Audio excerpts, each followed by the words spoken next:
Hey guys, welcome back to my channel, Crazy Tech Geek. In today's video, we're going to be unboxing and taking a first look at the Samsung Galaxy A12. So we get some paperwork over here, a SIM tool. Now, taking the phone out, it's in a lovely blue color. We also get a USB-A to Type-C cable. Good to see that budget phones even get these days. We also get a 15-watt fast charger. Removing the plastic wrapper. First impressions, the phone feels quite huge in my hand. Side note, this is the biggest phone in our house right now. Coming to the configuration overview of the phone, we have a microphone up top, volume rocker and power button on the right side of the phone, speaker grill, Type-C port, main microphone and headphone jack at the bottom, SIM slot on the left, and the quad camera array at the back side of the phone, which looks almost strikingly similar to Apple implementation of the camera bump at the back. We actually get some bloatware pre-installed on Samsung devices.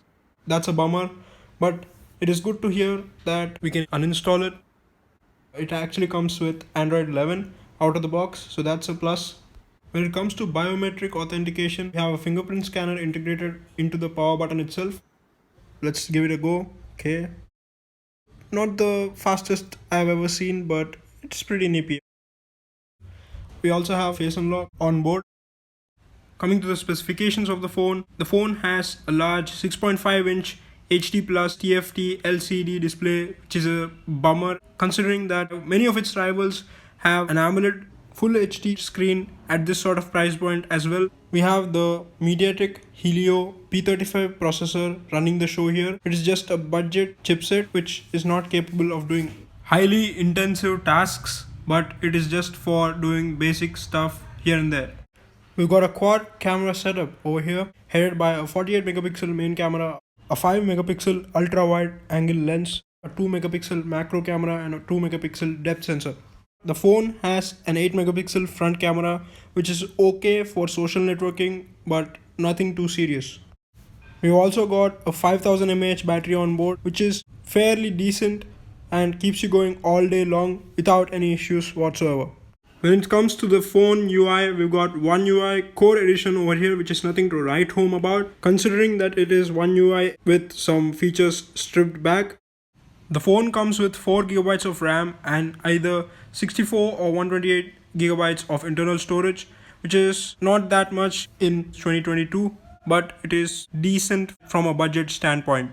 The phone weighs about 205 grams, which is a bit hefty for my liking because I've never wielded a phone over 200 grams. Now that's personal preference, of course. Looking at the camera UI, it's pretty straightforward. It's Samsung-esque. Here is the high resolution mode with which you can shoot 48 megapixel shots. You have the portrait mode both for the selfie and the main shooter, as you'll be seeing later. And you have the video. Here, one major con that I found is that you can only shoot up to Full HD 30 FPS and not up to 4K, which is a real shame. That option could be really handy for some people. Turning to the selfie camera, it is a basic selfie camera. As you can see, it takes decent shots, and you have a ultra wide mode as well, so that you can fit in more people. There's the more mode. You have other options in there as well. This is the portrait mode for the selfie. Now let's look at some camera samples. Starting off with a 2 megapixel macro camera shot. It is basically a gimmick. The output is very grainy and unusable. Talking about the ultra wide angle shot, it is fairly grainy in this ambient lighting conditions, and quality definitely takes a hit from the main shooter. This is that crispy 48 megapixel shot which looks really good even in these difficult lighting situations. This is that portrait shot which is okay-ish but not too good since it is all software based and not optical. So in conclusion, what are my final thoughts about the Samsung Galaxy A12? Well, firstly, I'll be giving points for each category: display, 3 out of 5. Speakers, it doesn't have a dual speaker setup, it's a mono bottom firing speaker, so I'm gonna give it 3 out of 5 as well. Cameras, 3 out of 5 once again. Battery life, I was getting anywhere from about 6 to 7 hours of screen on time, so I'm gonna give battery life 4 out of 5. Software, because of the inclusion of bloatware and it not being stock Android, I'm gonna give it 3.5 out of 5. Build quality, since the back is plastic and the build quality is not premium, I'm gonna give it a 3 out of 5. So the price quoted on the box of the Samsung Galaxy A12 is 17,500 Indian rupees, which is not the actual price. I got it for about 13,000 Indian rupees. This phone was launched in 2020 November, I believe. So is it still worth it in 2022? That is the $1,000,000 question, or the 13,500 rupee question. And the answer is like this. If you're a budget oriented guy, if you're running a little low on your cash and you want a basic smartphone to meet all your needs equally, then you can go with this device. But if you are that type of guy who's looking for an all-in-one device and you want the best of everything, then look elsewhere.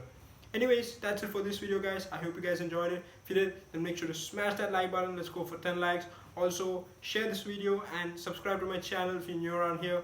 Take care, guys. Stay home, stay safe, and peace. Also, did you know that this was the smartest YouTube channel on planet Earth? Why, you might ask? Because my hat says so. Anyways, catch you guys on the other side.